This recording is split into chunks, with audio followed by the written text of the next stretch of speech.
Hey everybody, it's Beth And Kayla. for your next episode of Coffee Break with your Chamber Chicks. And we are so excited because we're joined today by Steven and Marilyn Martin of the famous Farmhouse Coffee. So we're so glad y'all are here. And the reason why Steven and Marilyn are here, it's a great day because they are our Entrepreneur Family of the Year. And so we are so excited. Y'all have just done an amazing job with Farmhouse Coffee, with the brand, with the product, with the service, with everything. So it was a no-brainer when your name popped up on the list of nominees. That's awesome. That was a very easy decision for the board of directors to make. So we're super excited that you're here. But I really, it is Coffee Break with the Chamber Chicks. So we got to know, what do you drink? What's your go-to coffee order? You want to go first? You go first. Okay, so right now I'm on keto. Oh, okay. So my go-to is in the cream. morning. In the morning it's black coffee, and then sometimes I'll do a little bulletproof thing with the Butter with the butter and the MCT MCT oil, and then in the afternoon I get 2 shots of espresso with heavy cream over ice with cinnamon. So that's it. good. Yeah. That sounds like something we need to try. I think we have that. In case you're interested, swing by. We'll try. But I've always been a black coffee guy in the morning, and then that's why we called our espresso afternoon delight, is because I would always get an espresso drink in the afternoon. So, all right, how about you? Well, I guess I'm going to Your- confess to the world that I don't like coffee. It's okay. I don't drink it, but You heard it here first. but We will sacrifice for you, Marilyn. okay, and thank drink you. your share. Appreciate that, Beth. But when it gets really cold and we're on our in our coffee trailer in events that has our coffee trailer has no insulation or heat, I will throw down on an oat milk latte, honey and cinnamon with one less shot of espresso. Perfect. So yeah, I'll do it that way. But I'll have a green smoothie Do you like before. tea? Oh, smoothies. Yep. Okay. Yep. Fair enough. All good. What do you think, Kayla? All right, let's dive into our first question. So tell us about how Farmhouse Coffee got started and how y'all grew it to what it is today.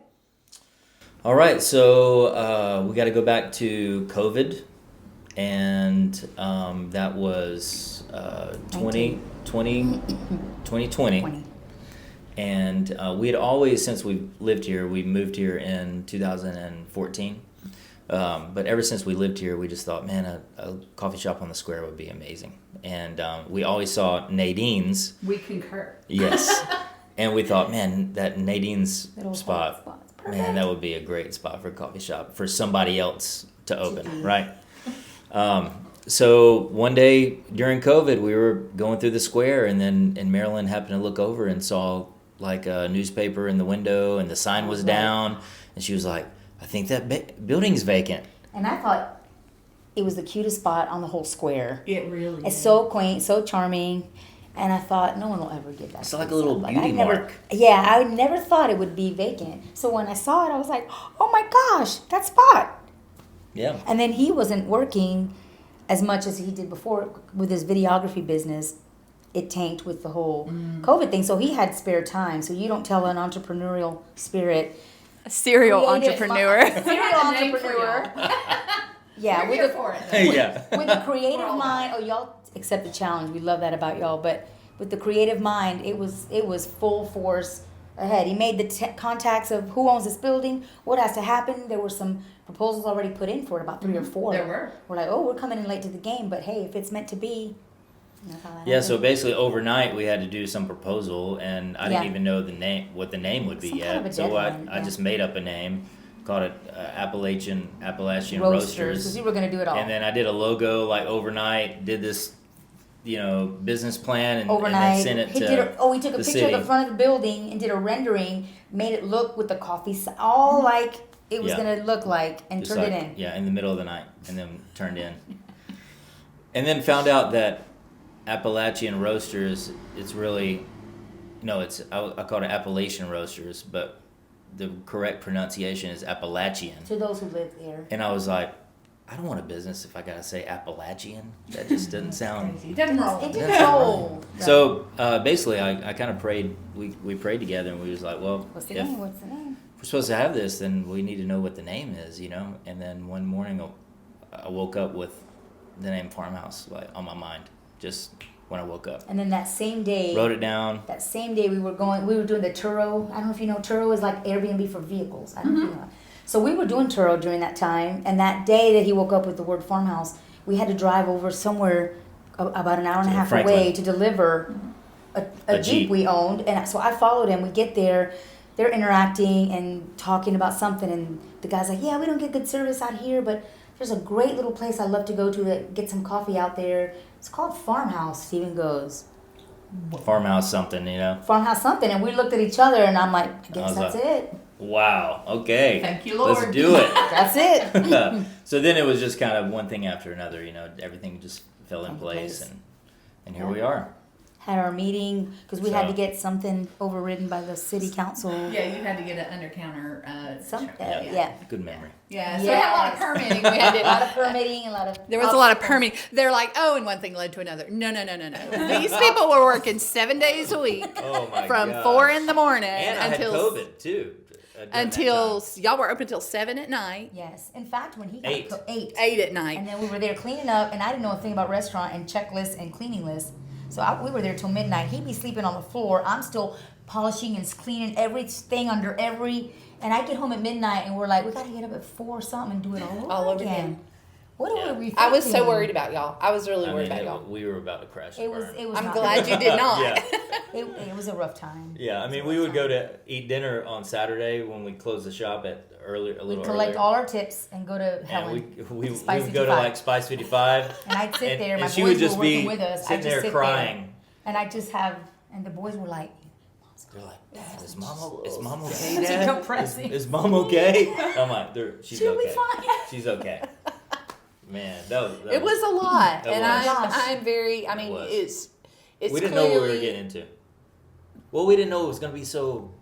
Like He's like, we'll have a couple people. There was a line around Yeah. the square the day they opened. It's kind of like the one that used to be in Clarksville right there. You go in and there's like one girl working. We thought it was gonna And be something. I thought it was chill. going to be like that. And like, a side gig, like not the Yeah. main thing. Just COVID will pass. We'll have Yeah. something there. The kids might run it. He'll keep his videography business. We'll keep yeah, traveling. they 'cause can we also study do- while they work. Right. We also do ministry. Right. We do ministry Nope. outside of the shop still. What are y'all producing? Like 250 drinks an hour? Oh, man. It's a lot. It's a lot. I mean, Not it's including the trailer. Could Just be like not including- 350 a day is pretty. Close. To Is like the average, like 350 a day. So it's slamming.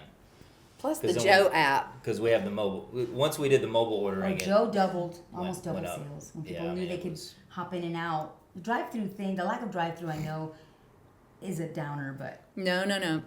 What you heard Marilyn say, what I heard you say was download the Joe app and place your order. exactly redirect. but I mean, that's what I heard you say. that's what I said. We're about to move into that new space, y'all. It's gonna, Yeah, we're excited it's about gonna, that. Do y'all want to talk about it? yeah, it's a game changer. Yeah, sure. So, so part of which we'd never started a food service business before, right? And I've always just been self-employed with really no employees on paper. They've all, not that I was playing under the table. No, Makes that's not the case. Make that No clear. They're all employees. contractors, Contract labor. right? So landscape business, things like that, and everybody was contractors, 1099.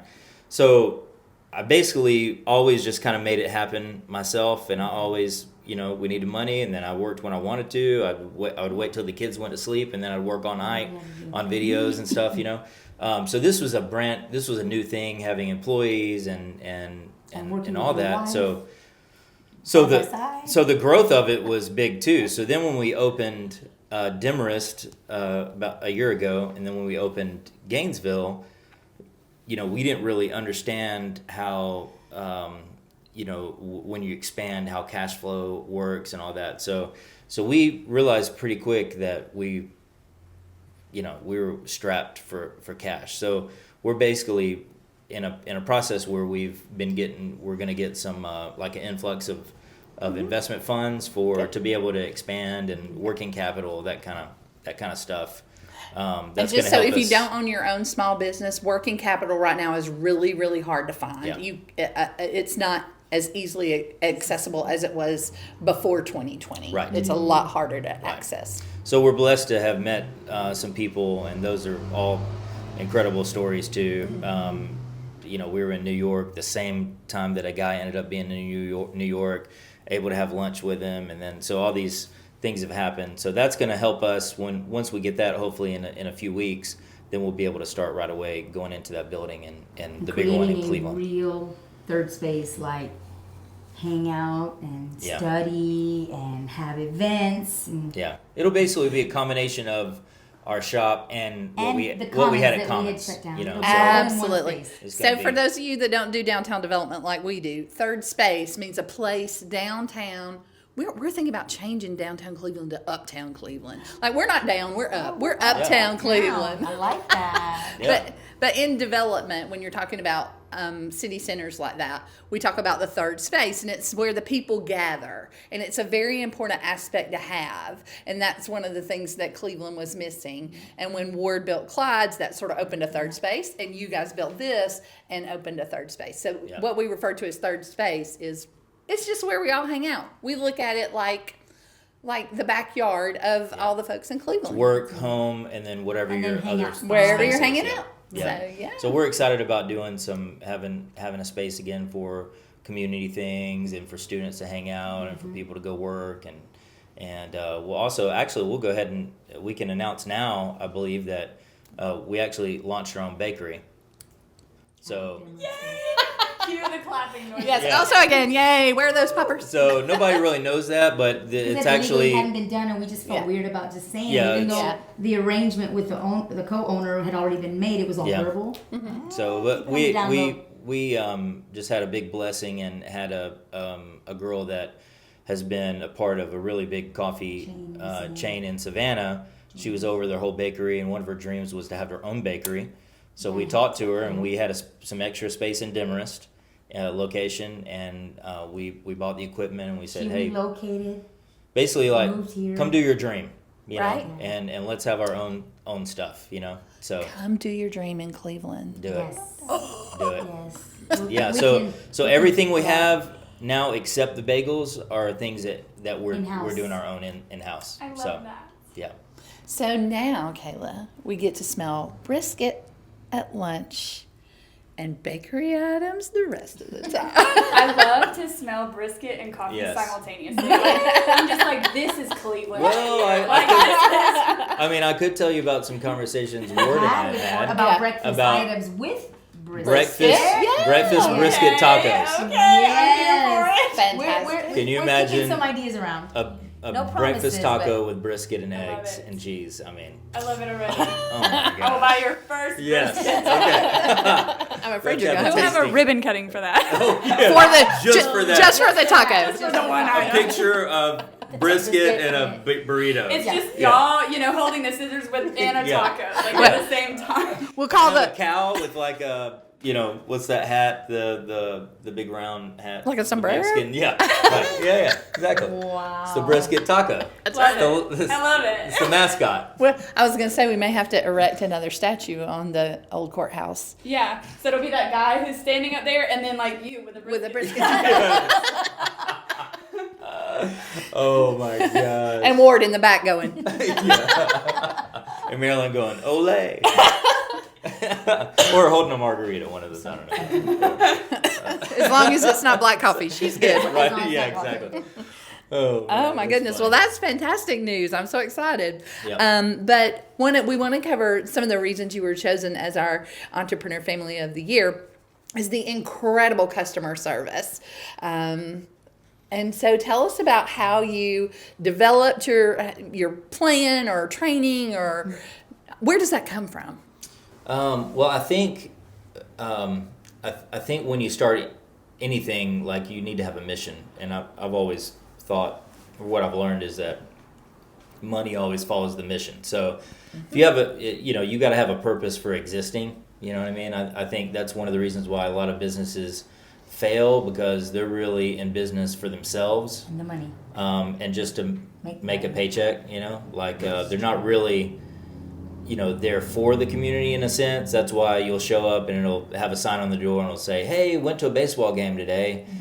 Sorry for the inconvenience, you know, and it's like people are expecting you to be open, people are expecting you to serve them, and after that happens a few times, like people stop going, you know what I mean? So what's your purpose for existing for the community? And then after you have that, you really do have to establish a culture of, hey, how are we going to treat people? So ours was from the very beginning, especially during COVID, we were like, man, we're opening in a time where people are still wearing masks. Like people are craving personal face-to-face attention and connection. And we're like, man, maybe we can be that for the community. We can be a connection for people. They can come in and we're smiling, you know, if it makes them more normal. comfortable. There's no fear. Like Exactly. everyone's walking around like, Yeah. hey, come on in. No, if You somebody want us to can- wear a mask? No. Okay, Yeah. good. Oh, there's no mask. Thank you. Yeah, people would just rip Just their do masks whatever- off. You know what whatever I mean? made They're people- like, oh my Oh, gosh, yeah, Whatever you know? made people comfortable. Yeah, Or- exactly. yeah. But it's that was kind of how we started with this mission of that people would be seen, heard, and valued, right? So that was kind of our hey, this is our vision, this is our purpose. People are going to be seen, heard, and And that was valued. the So filter then, for everything so then we you did. go from there, and then it's like, okay, well, how are people seen, heard, and valued? Well, when they walk in, you make eye contact, you welcome them.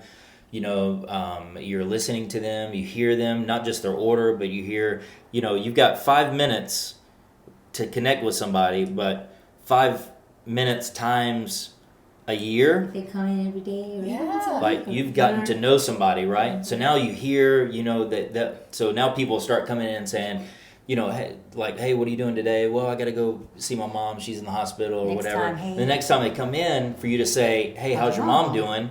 Is like all of a sudden they're like, oh my gosh, they heard me, right? And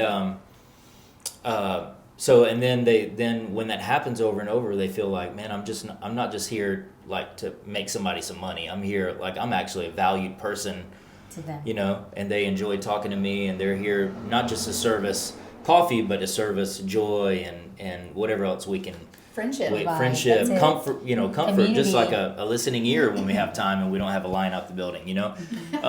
So then from that, I believe really one of the key things is that when you realize that unless you have team members and employees, then we call them team members, not employees, but unless you have team members, a good team, you won't have customers. If you don't have customers, it doesn't matter what kind of product you're going to have, you're not going to sell anything, right? So we really spend a lot of time telling our team members, hey, it's not just about like how you treat the customers, it's about how you treat each other. Your You- own attitude about Yeah. things. Yeah, I mean, you can't be a toxic person and then you're behind the counter like you're Certain making way. you're making it, you know, tense and stressful, and people don't enjoy working around you. And then all of a sudden, you smile and turn to the customer, hey, you know, you can walk in. It's kind of like when somebody's had an argument, and you walk in, you're like, And that's a small space. It's not like Yeah, you right. can hide there, No. you know. Close as us. exactly. So you can walk in, you're like, Oh. something just happened in here, or something is cooking in here, right? And you can tell, like, so you can, so I think customers, it's almost like intangible.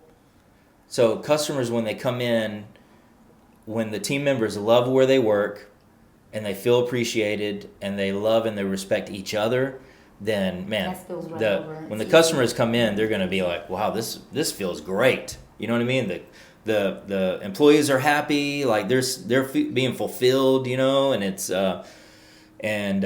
and then I think beyond that, it's not that you don't make any mistakes, because you know No, we we're strive, people. right? We strive to be perfect, you know, but it's not about. I don't think most people everything expect done you just right to in be every perfect. situation. I think it's what you do in response to a mistake that really, you know, I mean, one time we made hot chocolate. It was the first time we had ever made hot chocolate. I got up at 2:00 in the morning. I went over to a big church commercial kitchen that they let us church. use, and we did like 20 Gallons. gallons of hot chocolate for White County High School. I've never done this before. So I'm getting the bags of hot chocolate. I got the milk in the pans. I'm mixing the thing. I'm putting it in the stuff. And apparently I burned it. Oh, no. Because they get the hot chocolate and they're called and they're like, man, we can't even drink this stuff. Some of them were good. Some of them were. We can't even drink this stuff. And I was like, Sorry. well, we're not going to charge you. I mean, Yeah. and how can we make it And up how to do you? we You make know, it up like to this you? is, just to be Right. honest, like, man, I've never done this before. I said yes because apparently yes all I the say time. yes to And I make everything. chocolate for my kids. How hard can it be for Right. everybody's 100 kids? people? Right, exactly. Every high Exactly. schoolers? Right. So that I really think that's really attributed to our customer services is everything flows from the mission. Then the mission is continued and perpetuated with really good team members, employees that are happy, and then the customers are happy. So, and you do whatever you can do to build those relationships. So.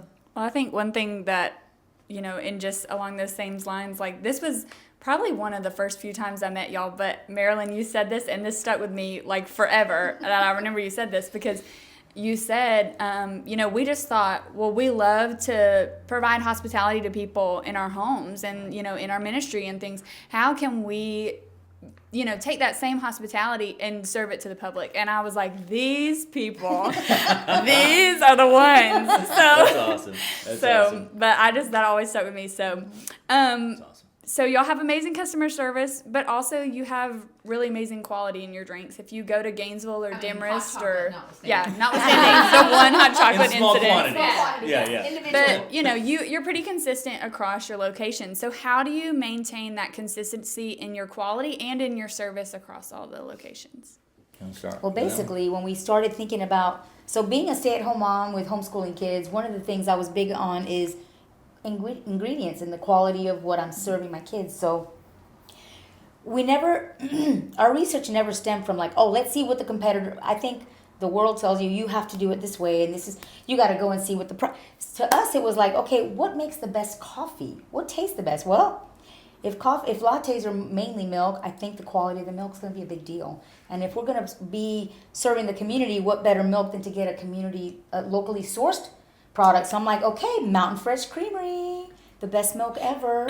Ever. We got to start with the best milk ever. And then even before we opened the shop, Steven had started visiting a coffee shop on the way to run errands off of 400, and our roaster was out there, and we loved them dearly because coffee. So he went there, and he came home one day. He had a bunch of little green beans in a bag, I think a year or two before we even opened the shop. He's like, I've just tried the best coffee, and he tries it everywhere, that I've had anywhere. And if I ever open a coffee shop, I would actually source it from them. Unless we're doing our own, like if I had to, look, these would be the, so. Which that is in our plans to start roasting our own. Roasting our own is in the plan. Well, the bigger you get when you start looking at everything, it's just what you need to do at some point. Operationally is what you have to do. So that's the scalability. That's it. So we said, well, we're going to get the best coffee. So with the best coffee, and then how did we get introduced to Barista 22? It was at a conference, coffee conference. No, it was the consultant guy that we met. That's right. Meeting. So we ended up supernaturally, divinely finding someone on the West Coast, as west as it gets, Washington State. He did a podcast in the middle of the night. Steven's driving home from Texas. Here's this guy, and he's like, we'd already gotten the wheels turning on the coffee shop, connected with him. So our syrups come all the way from the West Coast because they are the best syrups of all the syrups. So we're just going to get the best stuff. We're going to figure out how we can make a living, but not try to be crazy. And that's how it was. We just got the best quality. He spent hours matcha. Okay, we need matcha. He'd spend 2, 3, 4 hours. Reviews, companies, what is their own company history. And so we found them out. How did they sort? All this went into every single item that we were looking to serve. And that's how it ended up with the quality. And then as far as consistency goes. Yeah, I'll talk about that. So one of the things I've been saying lately is that I have this desire. A lot of companies, the Star Place, we won't say what it is, but a lot of companies, as they get bigger, they try to figure out how can they save the money, right? So they end up like lowering the quality in order to save money. So I've just got this new saying now where I'm like, as we get bigger, we're going to get actually better. We're going to get bigger, we're going to get better. We're not going to try to figure out, as we get bigger, that means that we can hire, that means that we can pay more, means we can hire better people. Not that the people you don't have are amazing. He has amazing people. No, I'm saying, hire better. hire with a better starting pay. We can have more, we can have more positions. You know what I mean? So we can have a marketing person, and we HR, can, so we can hire exactly. So we can get better in that sense instead of like, hey, as we're making more money, let's see how we can hoard more and we can lower the quality. We've already got them, you know. So, but when it comes to consistency, that's actually one of the areas that we're struggling right now. I mean, we're still mainly getting like 5-star reviews and everything, but every once in a while we'll hit something and realize, hey, this is an area. Somebody wasn't properly trained, or somebody was on the bar that wasn't ready, or something like that. Because it's kind of like any kind of little, like, what do you call it? The weak links that you have. When you're small, we live 3 minutes from here, right? We could run to the shop, we could do all these things, but now with three shops, all 30 minutes from each other, any of those weak links that we had that we didn't realize, they've just multiplied. So now we realize, wow, okay, so in order for us to expand more in different markets, Greenville, Asheville, Athens, New York, and beyond, Austin, we have to get systems and processes in place that will make sure our consistency is there. And part of the expansion process is starting to roast our own, so that we have a control over the quality of that. So that's and consistency. You just have to. You're going to miss it when you don't have written procedures and you don't have training in place that you're supposed to have. There's things that get missed, but thankfully. That doesn't happen very often, but we do notice when it does happen, because it's like, okay, you got 2 matchas that are exactly the same, and why is this one greener and that one's kind of a brown color? Like, okay, I see why you gave us a 1 star on that. Okay, that makes sense. Something is not right. And like you said, it doesn't happen often, but still it hurts, because you're like, that's something we could have prevented, but then we couldn't because we're so busy, because we've got 3, but we've got a quality program that another thing that got sent divinely. It's a 2-year program that's going to put all that stuff in place. It's someone that we met 10 years ago, before when we moved here. But we met at a prayer conference. We did not know what he did for a living. We just know he was a prayer guy that travels the country. And then he came out to see us when we opened the first one, lost touch with him, found out his wife had passed. He's like, what's going on with y'all? We have 2 more shops. What? So Steven started sharing a little bit of the struggles and the challenges. He's like, well, do you even know what I do for a living? And he's like, I know you pray everywhere. He's like, I actually have been helping corporations, Fortune 500 corporations, scale, and mom and pop companies go from informal companies to corporate companies. Yes. He's like, I think you're there. So he's actually sponsored us. He's not going to charge us. A 2-year program that they charge thousands of dollars for, like, Fortune 500 companies to put in place. They get companies out of bankruptcy, and he's been doing it for 30 years. So we just started our training program on the weekend that just passed. It's once a month for 2 years, and it's just going to get so much better, y'all. I am so glad. I don't want to blow past that. Having written procedures, having a plan for improvement, and a plan for scalability. Yes. This is a lot of conversation we have with our small businesses. Yes. Right. How are you going to grow? How are you going to scale? Right. And what is it we say all the time? How can we help you work on your business, not in your business? Right. I mean, it's the difference in building a shed, and building a skyscraper. I mean, the bigger the building that you plan on build, the deeper and wider the foundation has to be. So those are all foundational things that you got to work on. Love to hear that y'all are moving in that direction. So now it's time for my question. So, our Entrepreneur Family of the Year, what does it mean to you to be recognized by the Chamber as the Entrepreneur? It's very humbling. Surely. It's very, very. No, I was just like, really? It's really humbling.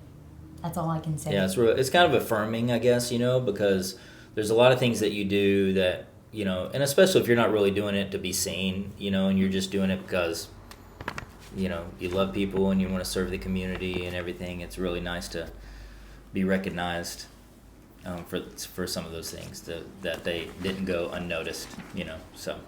And it's really, it's really a reward for everybody, because if we, like you said, you're worried about us.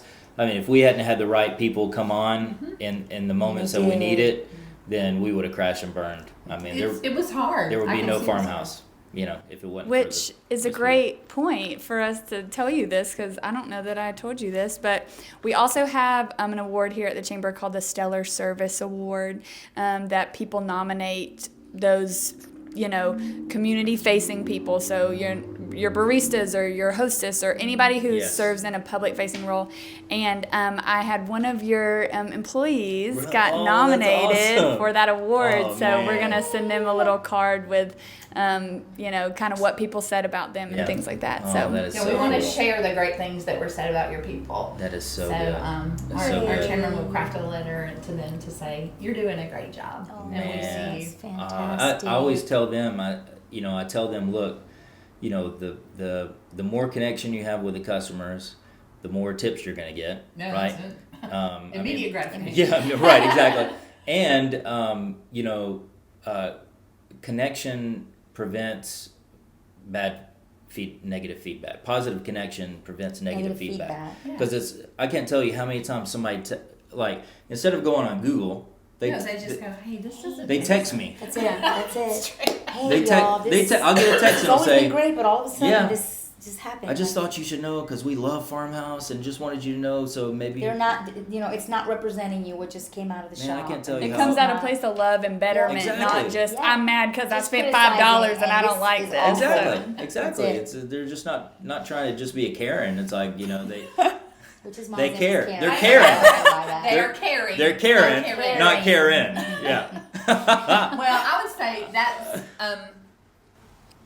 community-wide. That's how Cleveland is. Yeah. I feel like across any of our businesses, same for me at the Chamber. If something goes I had a conversation with a bank president the other day who's like, I don't know, this went quite the way you thought it would. And I appreciate that. Right. We're human, and my phone rings and I will answer it when you call. So, yeah, I appreciate that about y'all too. Yeah, thanks. So what advice would you give to other entrepreneurs who are either just getting started or they're looking to start their own business? What would you tell them? I'll let you answer that one.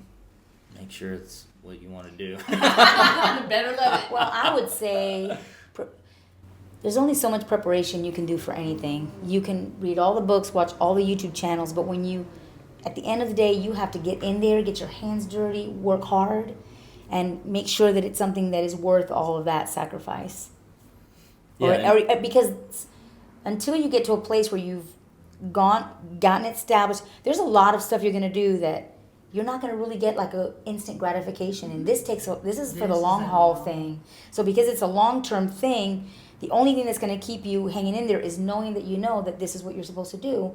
And so for me, that's what kept it going. It's like, I know that this was started in prayer. I know this was what we were supposed to do.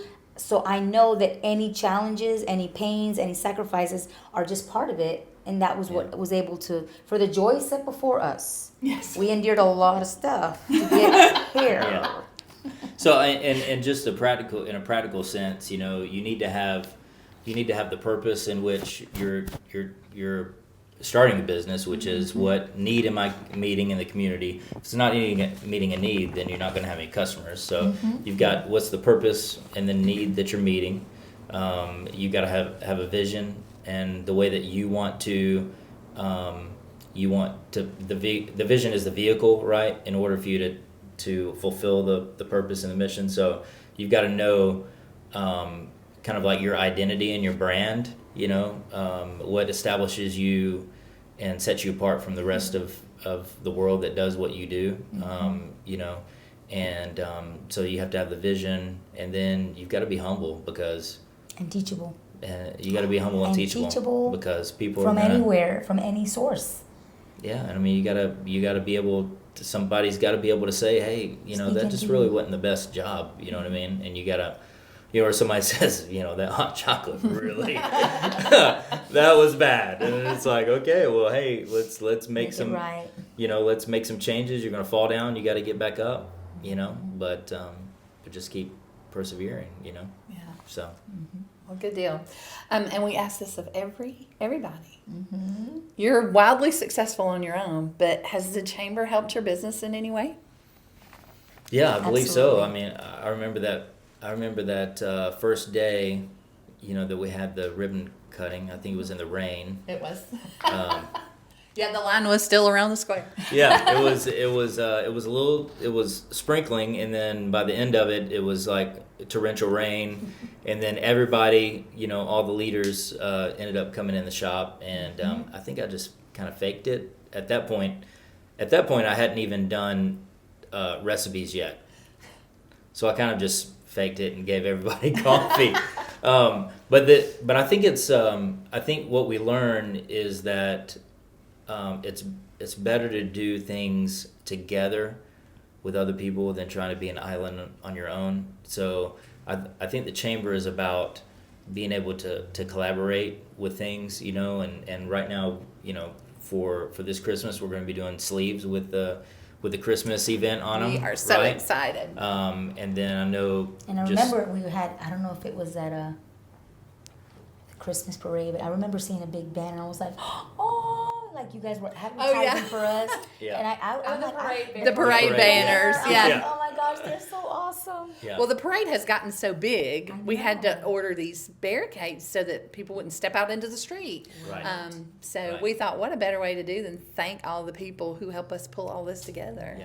So I think it's really about coming together as a community and collaborating together, and when we do that, everybody wins, So yeah. Well, fantastic. Well, thank y'all so much. We're so excited that you're our Entrepreneurs of the Year, and we want to thank y'all for joining us for another episode of Coffee Break with the Chamber Chicks.